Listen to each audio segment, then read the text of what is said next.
ஏன் இங்கே வந்து கண்டிங்க? காற்று வாங்குறீங்களா? நான் உங்களுக்கு ஒன்று தர்றேன். Bubbly mass. ம், கட் பண்ணி உப்பு மிளகாத்தூளும் போட்டு தரீங்களா?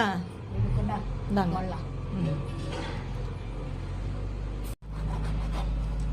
கட் பண்ணி உப்பு மிளகாத்தூளும் போட்டு சாப்பிட்லாம், நல்லாயிருக்கும். அழகாக கட் பண்ணுங்க.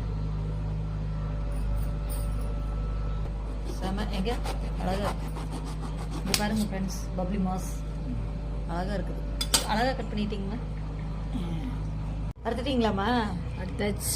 இப்படி மிளகாத்தூள் உப்பும் போட்டு தூவி விட்டு சாப்பிட்டா நல்லது, உடம்புக்கு நல்லது. சரி, சாப்பிட்டு பார்க்கலாமா? சாப்பிட்டு பாருங்க. நல்லா காரசாரமாக இருக்கும் போல இருக்கே. இங்கே பாருங்கள் ஃப்ரெண்ட்ஸ், பப்ளி மாஸ். நீங்களும் இது மாதிரி கிடச்சதுன்னா வாங்கி சாப்பிடுங்க. எப்படி இருக்குன்னு சொல்லுங்கள். ஆமாம், நீங்களும் சாப்பிட்டு பாருங்க. சொல்லுங்கள். நீங்களும் சாப்பிட்டு பாருங்க. தாங்க பாதி சாப்பிடுங்க. இருங்க, நீங்கள் பாதி எடுத்துக்கங்க, நான் பாதி. சூப்பராக வருது. வேறு சொலையா நல்லா பழுத்துருச்சு. சாப்பிட்டு பாருங்க.